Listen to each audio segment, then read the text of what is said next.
পিঙ্কি কিচেনে আবারও সবাইকে স্বাগত জানাই। আজকে আপনাদের সাথে সম্পূর্ণ একটা নতুন রেসিপি শেয়ার করছি। সেটা হলো স্কোয়াশগুলিকে আমি কিভাবে কেটে নিয়েছি দেখুন।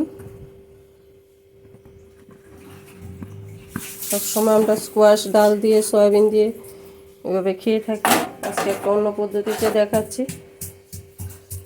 আর এখানে নারকেল আমি পেস্ট করে নিয়েছি। আমি একটা নারকেল থেকে অর্ধেকটা নিয়েছি। এখন এটার মধ্যে জল মিশিয়ে নেব। একদম কম সময়ে কম উপকরণে রান্নাটা কিন্তু দুর্দান্ত হয় খেতে।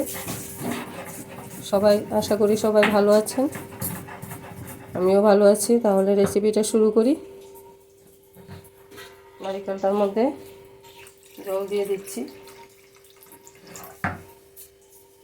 স্কোয়াশ বুঝে নারকেল ব্যবহার করতে হবে, যেহেতু আমি স্কোয়াশ অল্প নিয়েছি তার জন্য নারকেলও অর্ধেকটা নিলাম। এখন ছেঁকে আমি দিয়ে দেব। বন্ধুরা, কড়াই কিন্তু গরম বসিয়ে রেখেছি। এখন একটা চাকুনির সাহায্যে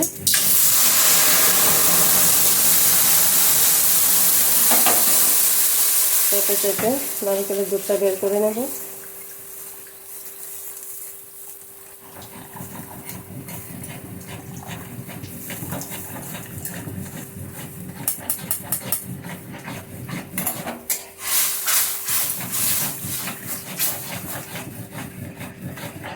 নারকেলের দুধটার মধ্যে দিয়ে দেব দুটো এলাচ আর একটু মুড়ি। নারকেলের দুধটা বলক এসে গেছে। এই পর্যায়ে 4টে এলাচ আর একটু মুড়ি দিয়ে দেবো আস্ত। স্কোয়াশগুলি কিন্তু আমি সেদ্ধ করিনি, জাস্ট কেটে রেখেছি। স্কোয়াশগুলি এখন এখানে দিয়ে দেব। নারকেলের দুধটার মধ্যে স্কোয়াশগুলি সেদ্ধ হবে। কোনো মশলা ব্যবহার করব না, আঁচটা কমিয়ে ঢাকা দিয়ে দেব। আস্তে আস্তে স্কোয়াশগুলি সেদ্ধ হবে। দিয়ে দেব একটু নুন।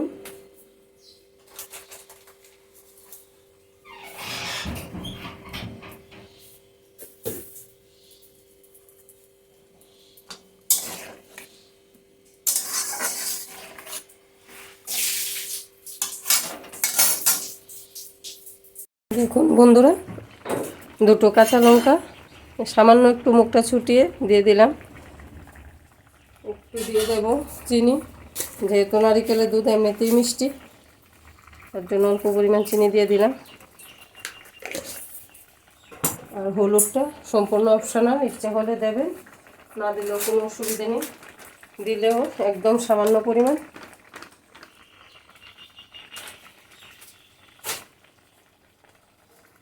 এভাবে একদিন ট্রাই করে দেখতে পারেন, খেতে কিন্তু খুবই ভালো লাগে।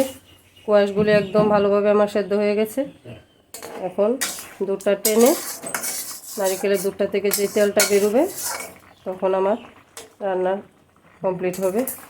ততক্ষণ আমার টানাতে হবে যতক্ষণ না নারকেলের দুধটা থেকে তেল ছাড়ছে।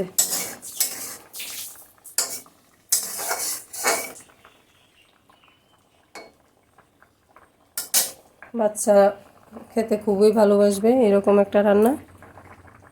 আশা করি সবারই রান্নাটা পছন্দ হবে, ভালো লাগবে। প্লিজ বন্ধুরা, যদি আমার চ্যানেলে নতুন বন্ধু হয়ে থাকেন প্লিজ আমার চ্যানেলটাকে সাবস্ক্রাইব করে দেবেন। আর যারা সাবস্ক্রাইব করেছেন অসংখ্য অসংখ্য ধন্যবাদ ওদেরকে। রান্নাগুলি ভালো লেগে থাকলে প্লিজ একটা লাইক করে দিয়ে আমাকে আরও উৎসাহিত করবেন।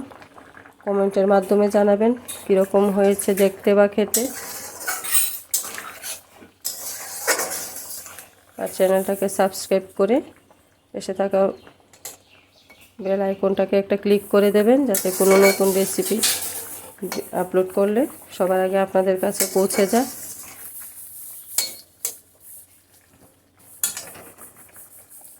নারকেলের তেল ছাড়া শুরু হয়ে গেছে, ও পর্যায়ে নামিয়ে নেব। এটা শুকনো হলো, এটা কিন্তু ভাত মেখে খেতে খুবই ভালো লাগে।